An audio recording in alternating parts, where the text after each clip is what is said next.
this is the third edition of the GraFidus webinar, which is the third edition of the GraFidus webinar is looking at Asia, and we're trying to figure out what COVID-19 has meant to businesses in Asia.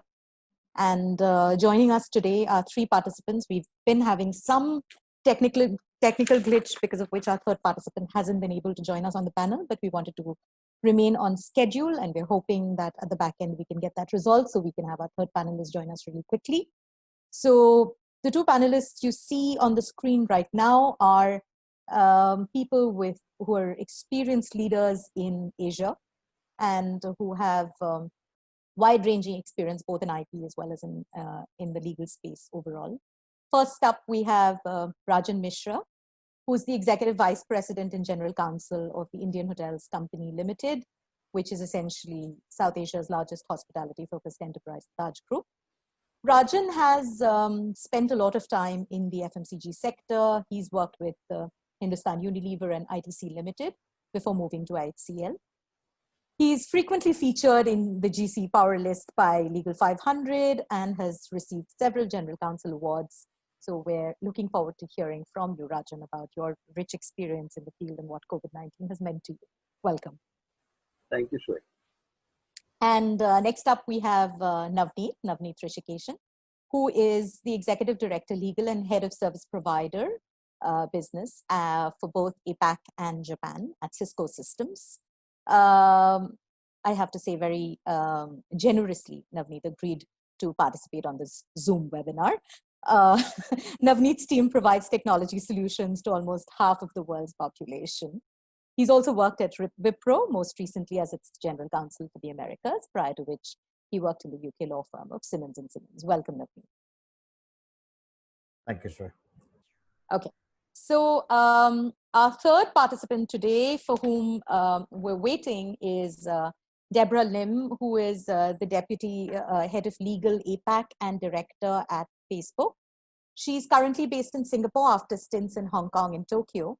She's one of the first lawyers for Facebook in the APAC region, and she helped expand the presence of Facebook and build the APAC team from ground up. So we're hoping she can join us today. Deborah has been named by the Asian Legal Business as one of the top 40 lawyers under 40 and by Prestige Singapore as one of the top 40 under 40 vanguards in 2019. She's also a published food writer and has written for several Hong Kong and Tokyo-based food and restaurant guides. So we're waiting for Deborah to join us very shortly. In the meantime, I'm going to jump straight to both Rajan and Navneet. Rajan, we'll go first with you for some initial comments on what COVID-19 has meant for you, both in terms of your industry, the hospitality industry overall, and with respect to the IHCL group itself, what it has meant for the legal team and for you and your experience in particular, Rajan. So COVID-19 has, of course, turned the entire world topsy-turvy. We know that. And it's impacted the economies, it's impacted the business in manners like nothing else has probably for the last many years. Hospitality industry, unfortunately, has been in the forefront of the hit from the after effects of COVID-19. And across the country, most of the hotels are shut. They're not operating because the country is going through a lockdown phase. So business is down across. Very limited, if I may say, shoots of business. That too in the sense where the hotels are sort of supporting the fight against COVID-19. So for example, in our case in Mumbai or in Delhi or in Bangalore, we have facilities for supplying meals to the doctors and to the nurses who are in the forefront of the fight against COVID. We have doctors and nurses staying with us in order to enable them to be closer to their place of work. And we have some skeletal staff which is supporting all of this initiative. So yes, business is down, but of course we've been doing a lot of other things in the meantime. And one of them has been that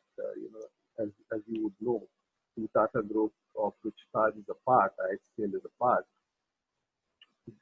carries out a lot of social initiatives and supports social work. And in that, we've been doing a lot of such things like, for example, supplying meals to migrant workers. India has been facing a huge problem on account of migrant workers, we know that. And we've been supplying meals to these people. We've been, as I said, providing accommodation, looking after the doctors and nurses who are fighting COVID, and supplying them meals. So I think, if I recall correctly, till date we would have, provided about 25,000 plus guest room nights across these three locations, and about 1.4 million meals. So that's what we've been doing. But in terms of what has been happening, how have we been thinking about this, and how have we been going about it? Yes, so offices are shut, teams are at home, and we've embraced work from home more because there's no other way out at this point of time. Of course, my field staff who work at the hotel can't work from home, but the corporate office is completely working from home. The regional offices are working from home. And we are looking at various things. We are looking at, we are reprioritizing our work. We are looking at reviewing costs, reviewing various other things, reviewing our contracts, and basically, planning the way forward, looking into the future, what will happen. And once all this is over, I won't say post-COVID because I don't know if there ever will be a post-COVID, but if I will say a post-lockdown phase and then a post-vaccine phase, then how do we come back? So a lot of work has been happening on that. Sure. Thank you very much. Nav, moving on to you. I think what's very interesting is the fact that, yours is a technology, you're in the technology space. So one would naturally assume that compared to other traditional industries, there would have been a higher level of preparedness for using technology for doing one's, at least legal work. And so to that extent, has it been very different? Apart from the work from home bit, the way you're rendering, your services and your team's been functioning, has it been very different, or is it the same? It's, I think, not as, hasn't affected us as much as some of the other traditional industries, like Rajan was mentioning, right? I was just looking at that data, and in an earlier webinar, I pulled that out. So I have not had and this is a personal example, right? I haven't had a manager in the same time zone as me. Forget office, right? Same time zone as me for the last 15 odd years, right? So the last time I had a manager in the same building as me was in 2005 in Siemens. so it's, to a certain extent, we have always been, we have always had this work from home experience working through us, right? Now, that said, the epidemic has had or pandemic has had an impact on us, right? And from a bit, so let me just start from the business side of the house. I think we've yesterday, and not fantastic, but not bad, right? I think the share price has gone up, so that kind of, I think, tells us the market liked it. WebEx itself, which is the other form of the better version of Zoom, so let's say, is had something like 46.9 billion meeting minutes. Wow! Just in the last 3 months, right? So it's like we are seeing multiple, multiple levels of growth there. So from an industry standpoint, I think we feel we are in a good place because we expect so the initial conversation, at least about the COVID-19, was whether this was the black swan event, right? The event you couldn't predict, which just blew up and has changed the world. There were conversations about how this will reverse urbanization, right? People will rather go and stay somewhere far away than have to come and do it. And work from home will help you to do your work, without necessarily being in a certain location. I think a bit of, over time, the feeling I get is that's probably a little too extreme, right? I don't think that's going to happen really. We will probably at some stage move back to something resembling normal. And I think hopefully that'll be good news for you, Rajan, and your company. And because I think the way our chief strategy officer put it, which I thought was quite appropriate, he said the pandemic will be like terrorism before 9/11, right? So we all know in the 90s, we all knew there were terrorists out there who could inflict real damage. We made some investments to try and protect ourselves and make sure that the number of deaths are limited. And his belief is that that's where we're going to go, right? And to a certain extent, we see that now with China opening up back up again. The factories are humming, products are coming out, and we see a bit of that in Korea and Thailand as well, right? So I think that this is not the end of the world, I think is the message, right?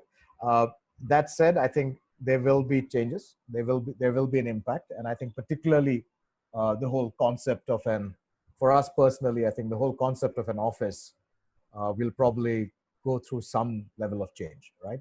There are roles which can't be done from home, but I think generally speaking, otherwise you will see that whole thing accelerating, I think, right? Beyond that. Sure, that's interesting. And I want to come back to you, Rajan, with a question about, structures and offices as we traditionally know them. And my question to you really is to say that, from an Indian perspective, we're traditionally used to seeing, at least within businesses, offices being very, roles being very hierarchical. And, there is always that option that you have to keep the personal and the professional very strictly demarcated with no blurring of lines.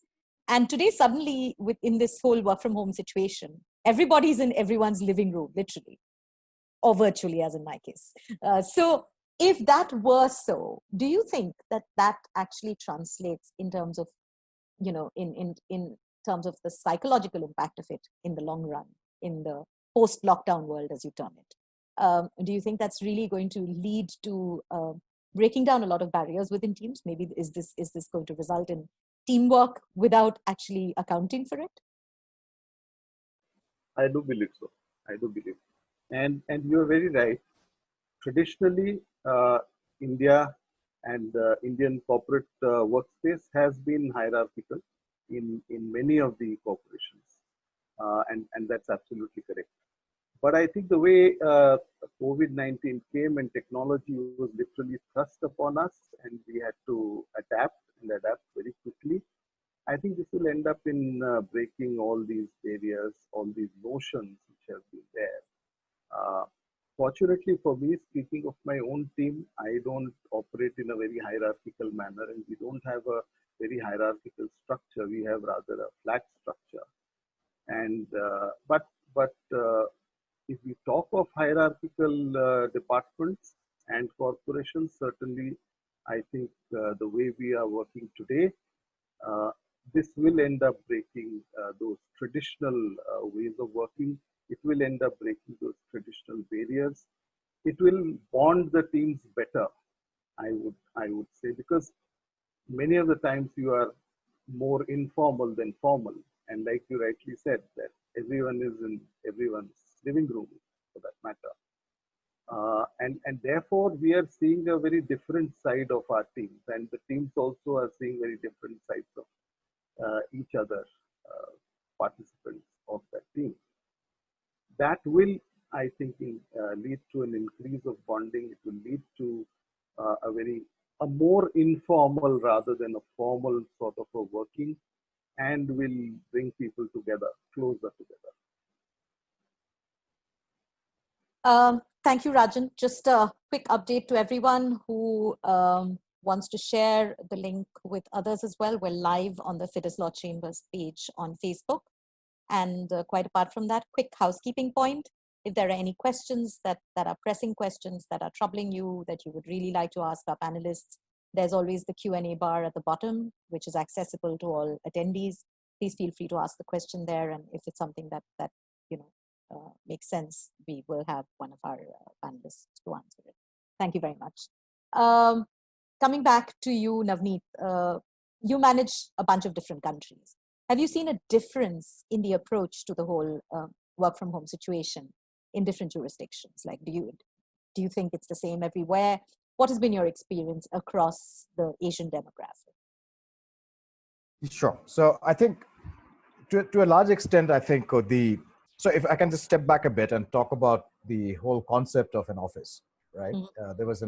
There was an article on The Economist, in The Economist, which compared office spaces to a dad in a disco, right? Which I took personal offense to. I have teenage kids, and so therefore a dad, and I think I'll be pretty good in disco, but apparently that's not how people look at you normally, right? But so and the idea was largely that there is a change going on in how the concept of work is looked at, right? So if you look at it just generally at a high level, even today, and at least in companies, right?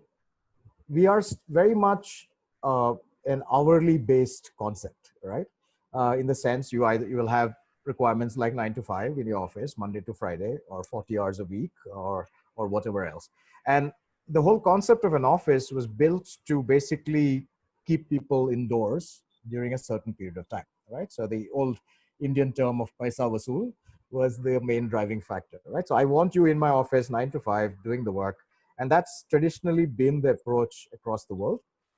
If I look at Asia in particular, that's the approach almost all across my region, right? Except perhaps maybe Australia is slightly different, but the rest of them are all very much similar, right? Very traditional, very old style. And so I think that will change, and that has been changing for a while, but I think that will significantly be accelerated now thanks to the COVID-19, right? So organizations are seeing that work can get done, that they can manage it, and that means from a managerial perspective and an organizational perspective, a complete difference in the way you manage talent, right? So it's very different to say, okay, I want you in my office and I'm going to watch you and figure out whether you're doing your work or not, or how many smoke breaks you're taking or coffee breaks you're taking. I think now it is about, I don't really care how many hours you're spending on it. I want XYZ things done on a regular basis. So moving to a deliverable based model, I think applies a lot of changes to the way organizations look at their people, and particularly in the legal field, right? We are not very good at it. So I think that's probably going to be the biggest change that will come out of this at a certain level. And then the other aspects that pop up thanks to this is the whole issue with the teams, right? The emotional well-being of the teams, the making sure that people are able to manage this, because I regularly have calls with my team members, and sometimes you'll have toddlers walking into the meeting, right? They'll come in to say hi, or they'll come in to see what daddy or mommy is doing, and I think that's again one piece from a communication standpoint that managers need to really take into account, because you need to be communicating more, and you need to be communicating in a certain way, right? And that's been the real focus here for us. I don't expect that this will be permanent, right? So some people, like I said, we have always had the ability to work from home. I have taken advantage of it many times. That said, I think I prefer being in the office at least a few days a week, right? Because personally speaking, I find that easier to structure my own day and be focused on that, as opposed to suddenly there's a gardener at the door, or your carpenter has come or whatever, and you're running around there, right? You can't do that. But again, very, very personal from that perspective. I have colleagues who prefer working from home when they have drafting to do. There are others who prefer working from home when they have only calls to attend, right? So I think the challenge generally from organization standpoint, and I'm not getting into the technical sides of it, but just from a people management perspective, I think we really need to relook at how we track the performance of our people. That will have an impact on how we choose people.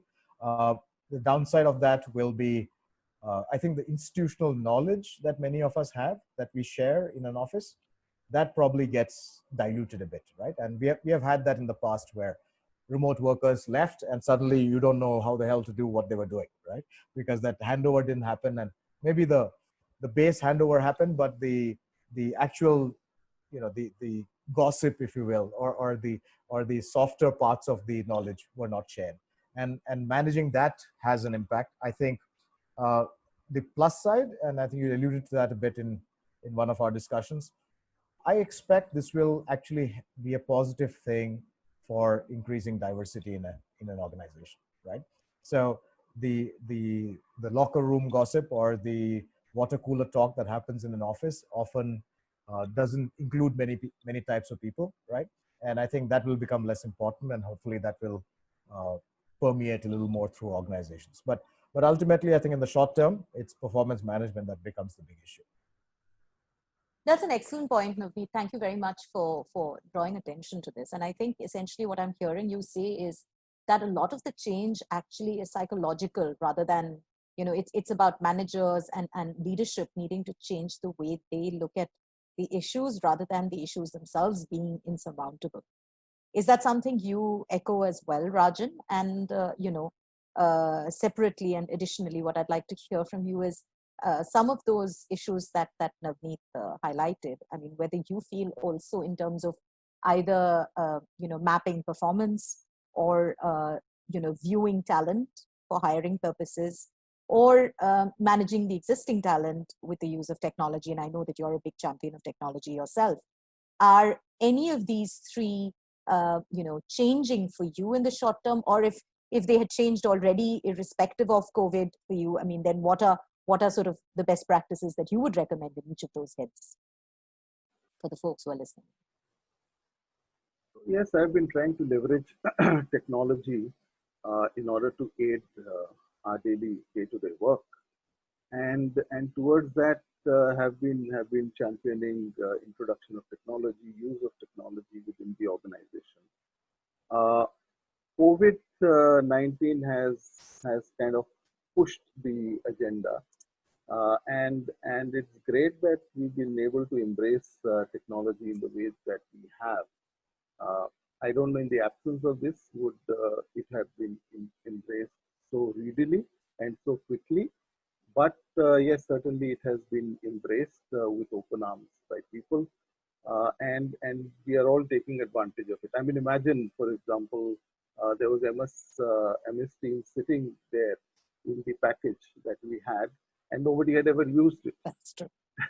And it so happens that, so in my organization, the executive committee has a call every day at 11 o'clock. Every day we meet up virtually, and we discuss all the various issues, cost, revenues, alternative means of revenues, etc., etc. And we were having calls to discuss that, and then we realized it just doesn't work because there are too many people sitting on the calls, and things just hang up. And that's how we discovered MS Teams, and we started using MS Teams. And Navneet, nothing against WebEx, but I'm sure it is an excellent. I'm calling my sales team as we speak. But yeah, but technology can do amazing things and can help us in amazing ways that we've seen. To give you an example, as I said, we are reviewing our contracts. We are looking at places where we may need to renegotiate the contract. In some cases, we are looking at what are our rights and liabilities, etc., etc. So we are reviewing a lot of our contracts. And I was delighted when the other day one of my team members said that this technology that we had introduced earlier, it has been so helpful that at this point of time when we have no physical documents available with us, we are still able to do whatever is required. We are able to pull out those contracts and review them. Now, rewind a few years back, if the technology was not available, if we had not implemented that, it would have affected performance. It would have affected our ability to give proper advice to the organization.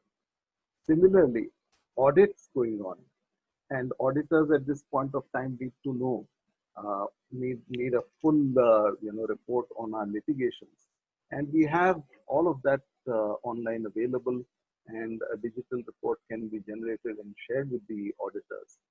Now, compare that with a parallel scene where there are certain documents pertaining to certain other businesses which the same auditors require, and those documents are not available. And the auditors and the finance guys are just dying to be in office. so that they are able to go through those documents and complete the exercise because the board meeting is coming. Uh, would this would knowledge of technology and being au fait with technology lead to a scenario which will influence recruitment, talent in the future? Maybe in some ways, but I don't think it will be a huge criteria, because we all have adapted to technology gradually. As you move through your career, you adapt to technology, and as we give way to the younger generation is much more au fait with technology, right? And therefore it comes in automatically. I think what we are seeing at this point of time is that the legal, and let me talk only of the legal at this point of time, the legal world has embraced technology in a manner that I can only say is with open arms. I mean, look at the courts. The courts are having hearing over video conferencing. Who could have imagined? Forget about years. Forget about whether they would have done it a few months back. No, we couldn't have even imagined. Lawyers, senior counsel. I mean, who would have thought senior counsel are conducting webinars, are giving opinions over webinars? Technology has just enabled all of that to come to our homes, to make our work life so easy today. And I think we should be grateful for that. And I think it is for people like us and for the legal profession, for courts, to keep it going that way. And I don't mean that that we should have only e-courts, we should have only hearings over video conferencing, because that's not possible. We can't have that always, but it should certainly be available, and technology should be leveraged. For example, today, let's say contracts. How many of us use something like a DocuSign or one of these e-signing mechanisms for execution of the contract? We don't. Does the law enable that also? The law also doesn't enable that, I think, correct? And therefore, exactly. So that is the thought in mind which comes every time when in this scenario, business talks about execution of an agreement. There are some organizations which are using, but what should happen is that the law should enable that I can, without any doubt in my mind, use e-signing, and that contract will be as good as a contract which has been penned down and signed by somebody in ink. It's interesting that you say that. In fact, if you look at there's a question to this effect also which has come in, and I did want to flag that. That is very interesting that while on one hand you've got courts which have adapted very quickly to technology and are being responsive and ensuring that hearings don't come to a standstill right now. I think looking from an IP perspective, what is disappointing is perhaps, and this is pretty much a global experience, not just India, to say that IP offices have not really risen to the occasion to the extent of saying, look, we will accept, for example, digitally signed documents. So that insistence on wet signatures, the insistence on, we were talking about, the chops in the Asian countries, in China and Japan and so on. And similarly, your company seal or notarization of documents in certain countries, the apostilling. None of that has been done away with. So why is there this disconnect, and how do you think this disconnect can be resolved? Because at the end of the day, what we're seeing on the part of tribunals or on the part of IP offices is that everyone's response is to say your deadlines are extended. But what happens when the lockdown lifts and at the end of it, all of the deadlines suddenly come crashing down on you? The question is, isn't this a good time to actually think about whether those requirements are necessary in the first place and to have that rethink? And perhaps that's a conversation that, lawyers could, perhaps external counsels could initiate, but equally, I think the industry, we all know that industries lobbying for, issues like this can have a more meaningful impact on the government. And that's perhaps a conversation that should be started. I mean, any thoughts or comments on that? Yeah, no, I think there is perhaps because of the years of bureaucracy, right? I mean, if you look at it culturally, We talked about jobs in China and Japan and Korea. Very difficult for them to let go of it, right? It's kind of it's almost as if it's not completed. And similar story with our, the wet signatures and the notarization and the like. I think, particularly from an Indian context, I think we love stamping things, right? If you look at the security protocol in airports, right, took us a long time to, I think, I'm not sure if it's still gone or not. It's been so long since I took a flight, but they tried it out in Bangalore for a while, where they were that's right. your boarding pass wouldn't get stamped, right? And it's, I think it's almost like you tend to use that stamp as kind of an emotional crutch to say, you don't even know if the person has been searched, but as long as the boarding pass is stamped, it's fine, right? So I think that's a kind of a cultural shift that we need to bring about. Technology can help. So DocuSign, we do use it. We use it for mostly documents which don't need to, don't, mostly internal largely than external. But the reality is we do land up we do need to change it, right? And hopefully let's start with simple stuff. Can we try and get everything digitized, right? So can we make sure that if a court in, I don't know, some part of India gives an order, that we are able to access it from somewhere else? I think those are things that will hopefully change over time as people get used to the idea of technology.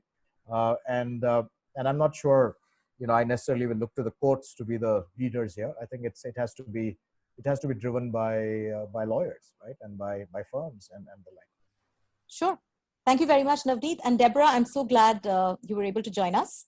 And so I'm going to jump very quickly to you. I did take the liberty of introducing you at the beginning itself while we were waiting. So everyone, here's Deborah, who I did talk about earlier. And, Facebook has also been doing some very interesting shifts in terms of, the way it's been, looking at its business and, reinventing itself. So very quickly, I think what I'd love to hear from you is how Facebook has responded to the whole COVID-19 situation, and what are the changes that you're seeing, in the short term, as well as also what are the changes that you think are here to stay? Sure, thank you. I apologize for being late. I had some work emergencies on that topic. So many apologies. To answer the question, so with the outbreak of COVID-19, there was a shift in priorities of the company. We see, our role as a company as like the services we provide as an essential service to connecting people and helping people stay connected to their communities and their loved ones. And COVID-19 presented an opportunity, but also a lot of challenges across, globally, obviously. And so the ways that we have acted are, there's a few reactive actions that we've taken. So one, we've been working with governments around the globe to help fight misinformation on COVID-19, as well as to launch COVID-19 tools. And in many of the countries you guys are in, you may have seen that if you are on Facebook, if you log onto Facebook, there, in most countries, there is now like a COVID-19 tool where we are working with the local Ministry of Health or equivalent government body to make sure that people are getting the correct information, and also that they are getting tools to like the latest updates on numbers and on what the government's restrictions are in their country. And so that's one way we've pivoted to help governments. So that's like we offer them tools to help circulate the correct information, but we also have been fighting misinformation about COVID. So for example, I don't think so much of the viral memes are going around these days, but in early days, there was a lot of potentially harmful misinformation going around on the internet. Things like drinking bleach will help you cure COVID and things like that. And so we've been making sure that we are really dedicating our resources to address these issues and make sure that we're keeping this information off our platform. So that's one thing that we've been doing. And then for those of you who are Facebook users and Messenger users, you probably have seen that over the last few weeks, we've been rolling out Messenger Rooms globally. And so Rooms is basically a similar product to what we're using now, Zoom, but it was quickly put together to address the fact that the way people communicate is changing, and we need to provide tools for lots of people to connect in one space. And so Rooms is that tool for us. And I don't know if you guys have used it, but I find it to be really fun. There's like filters and games you can play. And so that's one of the things that we've been doing as a company as well. Thank you, Deborah. I think the next question I'm going to ask is something that I'd like to go around the whole panel. And I think it's a very interesting question that has come in from one of the listeners. And that is, what is your one top tip for increasing personal productivity while working remotely? We've all talked about how we're all pretty much working remotely in some form or the other. So how do you increase your productivity? Anybody can go first, please. I'm happy to go first. So for me, we have a slogan at Facebook called ruthlessly prioritize. And that's something I've definitely been doing during this period. You can't have like 12 VC meetings a day, hour meetings back to back. It will just leave you completely gutted. And so really, I've been pretty ruthless about cutting out the meetings that are not necessary. The good to have meetings, I'm only now keeping like the must have meetings on my calendar. And that still means 5 to 6 hours a day on VC, but that's more manageable. And so I think just really figuring out what is it that you need to be focused on, and what are things that you could delegate or that somebody else can prioritize. That's a great tip. Thanks. Navneet, are you going next? Sure. Yeah. So, yeah, I think similar to what Deborah is saying, right? It's schedule.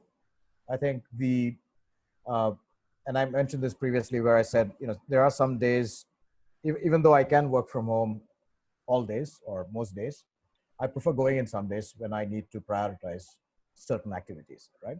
And it's not just so much about, so in the normal times, that's what I would have done.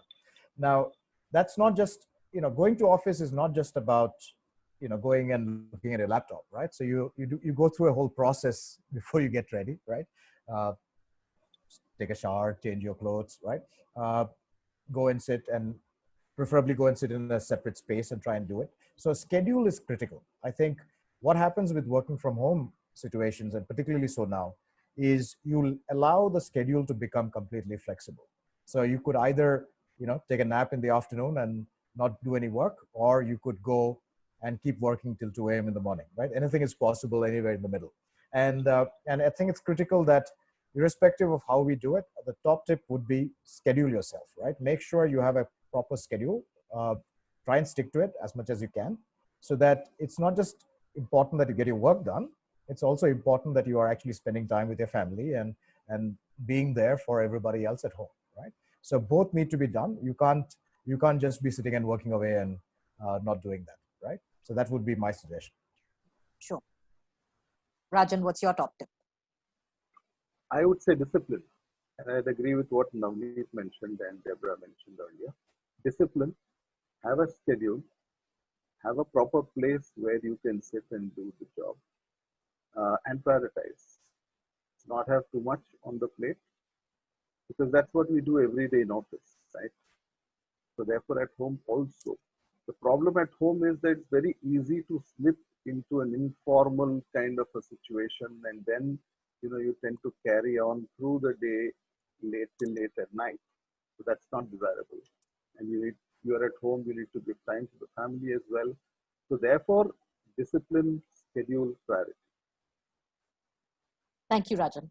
The next question I'm going to jump straight into is, and given that everybody here is dealing with data issues, I think one of the thoughts that are paramount on our minds right now is there going to be a relook at issues of privacy, data privacy, or the kind of ownership of data, or the traditional, let's say the traditional IP regimes in terms of ownership of ownership and control of data. Is that something that you see as changing post COVID-19? Navneet. Yes, so I think so several parts there to your question. I think let me try and pick two things, right? So I think the piece that from a privacy perspective or from a security perspective, I think information security is probably one of the critical areas that we all need to be thinking about to a large extent, right? So so if you look at, and there is lots of data out there, Cybersecurity Ventures is a third-party agency, so nothing to do with Cisco, right? We didn't fund it. Where they brought out a report which basically said that by 2021, I think, they expect the financial loss caused by cyber crimes to be $6 trillion, right, a year. Now, putting that in context, that is the equivalent of the value of the entire illegal world drug trade, right? So those of you who watch Narcos or whatever, I mean, that's the value of that piece, right? It's more than the value of all the damage caused by natural disasters, right? So I think organizations, particularly when you're moving to a working from home situation, that piece you need to really focus on. And we are seeing situations where, and I'll make another dig at Zoom here, you're seeing people using consumer grade video, right?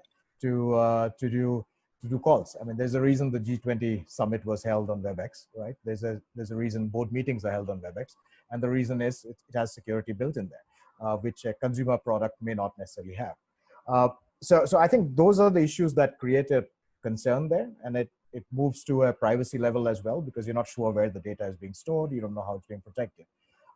But stepping away from that to and moving on to my second issue or second topic, I think when I look at patents, particularly when in terms of technologies which are new, right? So when you look at an IoT model or you look at a smart city model, I think the idea of ownership that patents are trying to instill, right? I think that probably needs to be relooked at, particularly from a data perspective, right? So let me give a very brief example. In a normal situation, when you have a parking area, for example, which tells you how many slots are open, there are maybe 5 or 6 different entities involved in the access to that data or to access to that parking area, right? And therefore, what that leads to a situation is it leads to confusion as to who actually owns the data, right? And my question there, or my thought here, has always been, particularly in situations where innovation is key for us. And by the way, that was the idea behind why we started patents in the first place, right? But at some level, it changed into more of a property issue. The question is, how do we change that whole module, right? The thought process that goes into it. Should somebody actually own the data, or should we move to a situation where we are able to share it among different people so people can use the metadata? I'm not talking about private personal data here. I'm talking about the metadata or the raw data that goes into with certain safeguards. We have seen situations where, so I'll give a very quick example, right? There have been attempts made to have standard setting bodies that have standard essential patents agreed, right? You see that used very, very commonly, at least in my industry. When you look at the normal Wi-Fi standard, right, which is 802.11, the standard incorporates 3,000 patents, right? So from my perspective, when I look at it, that's way too much, right? I mean, because you want to change the standard, that's going to add a lot more overhead here. And I expect the standard setting bodies haven't really done the work of trying to make sure that it's actually an essential patent, as opposed to anybody who applies is allowed in. So I think overall, when I look at it from a IP regime perspective, I think the patents, the model itself needs to be relooked at. We need to think about, is an open source kind of model a better model for certain types of innovation? I mean, are we actually incorporating the concept of innovation into the regime itself? I think that's probably something that will hopefully come over time. I'm not sure it's happening yet, but I expect over time we'll see that come up. Deborah, again, coming from Facebook, at a personal level, in terms of managing your team, you are working with a team who is pretty much remote and scattered in various jurisdictions. So, I mean, the lockdown to that extent is not that different for you in terms of, remote working. So for at least folks who are in-house, who are suddenly having to adjust to this new system of working from home and managing teams remote, what is your top tip to them to ensure confidentiality of work product, or ensuring that all of these privacy and security concerns are factored in while working remotely with teams? Okay. So in terms of like my team management, I have to say that when this work from home experiment all kind of started happening, I actually didn't expect my team to struggle, because as you mentioned, I manage a team that is largely spread out across the region. I only have 2 direct reports in Singapore, and the rest are across APAC. I didn't expect it to be challenging, but it really is. It really has been.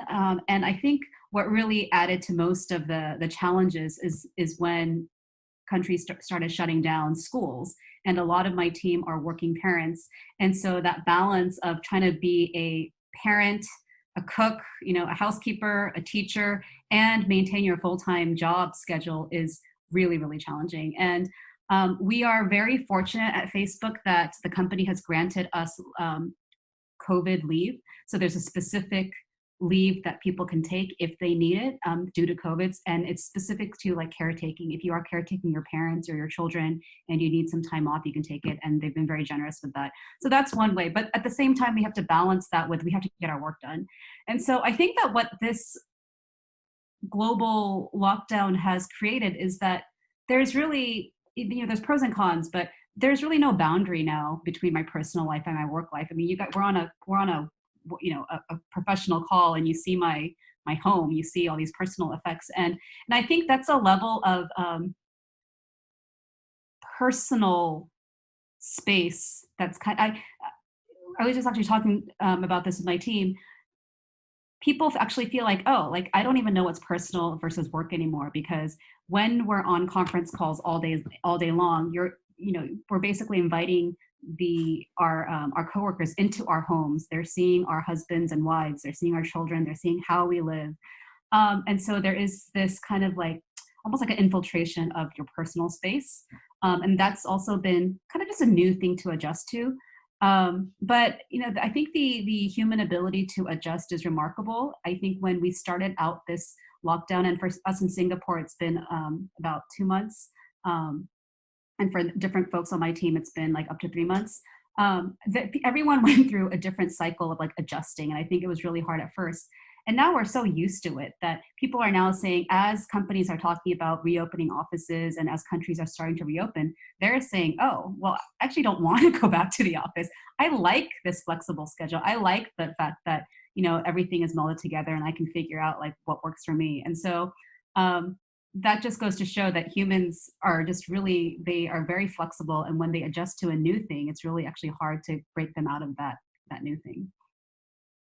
Sure, and many of us are hoping that this may also mean in the future that a lot of women who had to drop out of the workforce on account of the fact that their organizations did not support work from home and are now being compelled to do that, could perhaps make who've had to take these mid-career breaks can now actually consider coming back into the workforce, and the workforce is going to be a little bit more generous to people like that.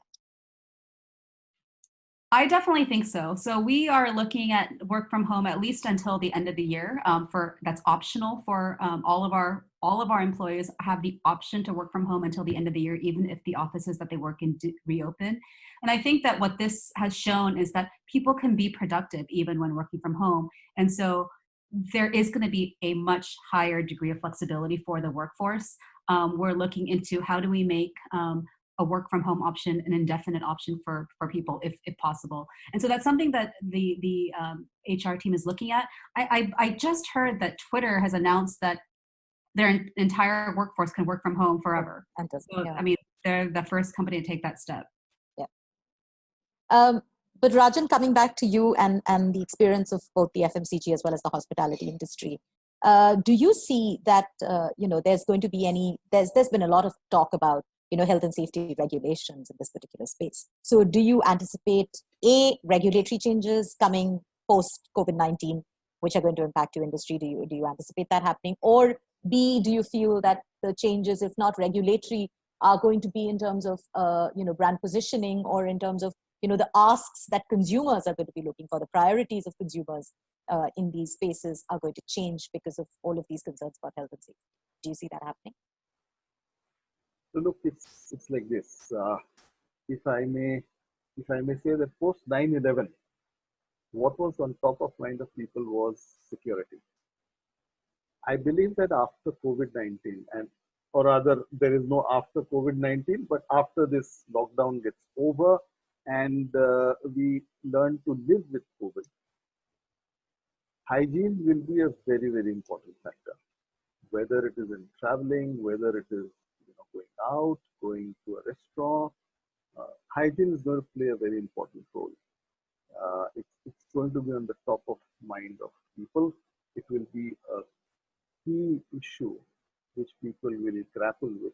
And I think businesses would need to address this question of hygiene and the question of health, which will be the priority of people. And therefore, it could become a great brand differentiator. What I believe is that once people start traveling, once people start staying in hotels, in my industry, for example, they will look for that trust in the brand where they can, with a peaceful mind, go to bed, right? Or with a peaceful mind, they can come and dine. They will look for that trust, they will look for that hygiene factor, and that will be a key differentiator for quite some time to come now. So that, I think, is good. It was not a priority for everyone, but it will become a priority for many, many people going forward. And I think we need to look at that space very carefully. We need to calibrate ourselves very carefully over there so that we retain the advantage in that space. Talking of whether regulatory changes will come, I think likely possible. It is quite possible that changes could happen along those lines. We are aware that after the outbreak of COVID, the Food Safety Authority of India issued certain guidelines with regard to COVID-19 and the handling of food and the hygiene habits, etc., etc. And increasingly, if people give more and more importance to this space, possible that the regulations could change, and I think we should anticipate that to happen. As we near the end of the webinar, I think there's just going to be this one last question that I'm going to ask all three of you to give a very quick response to, and that is essentially relationship with external counsels. What is the one top tip that you would give your external counsels who are working with you in terms of what you'd like to see from them at the end of this COVID-19 experience? You know, because we need to be more agile. We've all heard of, reduced budgets that companies are facing. So what is it that you would like to see from your external counsel? What would you like to see them do differently? Rajan, do you want to go first? Yeah, I would expect them to be my partners at this point of time and going forward. Come talk to me, see where where are my priorities. Align yourself with those priorities. Reach out. Be helpful in this scenario. So that we build a partnership going forward. Because at this point of time, like I said earlier, COVID-19 has just turned the world topsy-turvy, turned the world upside down. And suddenly a large chunk of people are working in a very different kind of a scenario without access to a lot of tools that they would have otherwise been very easily, they could have accessed very easily. So in that kind of a scenario, I think the external counsel can build up a good partnership and sustain that going forward. See how you can contribute. I would also expect the external counsel to understand business priorities, because let's be clear, for quite some time now, I think budgets are going to be under constraint. There will be limited money in circulation, and therefore businesses will prioritize, and in-house legal departments are also going to prioritize because their budgets are also getting slashed. And therefore, with limited budgets, we will now have to prioritize things. We may have to move things in-house. We may have to, therefore, look at more value add from external counsels. And in this changed environment, it would be a good thing for the external counsels to also then understand what are the priorities of the organization, what are the priorities of the in-house counsel, and where is it that they can value add and partner us. Deborah? I will keep it brief. It's being cost efficient. I don't think there's a single company out there that has not been impacted in terms of revenue, and everybody is under pressure to reduce expenses. And the best thing they can do, I think, for ROC is to be super efficient in how they're working and don't overbill us or bill us for things that we don't really need. Like, get to the point, and also like when they're creating work product, be succinct and like get to the point, and just be very cost efficient. Thank you. Navneet? Well, I think, so we talked a bit about how the concept of work is changing, right? And we're moving more to a deliverable-based model as opposed to an hourly model. So what do you think is going to happen to the external counsel if I'm being forced to do that for my team, right? That's what's going to happen. I think will be, I mean, cost reduction, obviously, right? I mean, but I see it as a blip in the road. I think what you will find is, as lawyers understand the concept of deliverable-based performance, I think we will become more demanding of our external counsels, and there will be exceptions to it. All right. I think the high-level work where I'm coming to you for strategic type advice and second-level strategic type advice, I mean, the strategy should be set by my team. I mean, it's not. I don't expect a senior counsel to do it for me, but thinking it through and telling me how I can go and implement the strategy I put in front of you, I think that piece probably will remain where it is. It won't change. We will pay top dollar for it. I think everything else will move to, and by the way, there are very few lawyers all across Asia or even the US who can do that for us. But the ones who can will make money from us, and the rest will be forced to do things on a deliverable-based model, right? So you do the stuff, you get paid. Thank you very much. That was an incredible session. Thank you very much to the speakers and to the attendees. I don't think any of us can really be ready for what the world is going to look like post-COVID. But if anything, by hearing from such experienced leaders, we can at least equip ourselves with the tools to be more agile, more efficient, better, more strategic lawyers who are better aligned with what businesses are looking for from us. So thank you very much for joining us today. Thank Goodbye. you. Thank you. Thank you for having us. Bye-bye. Thank you.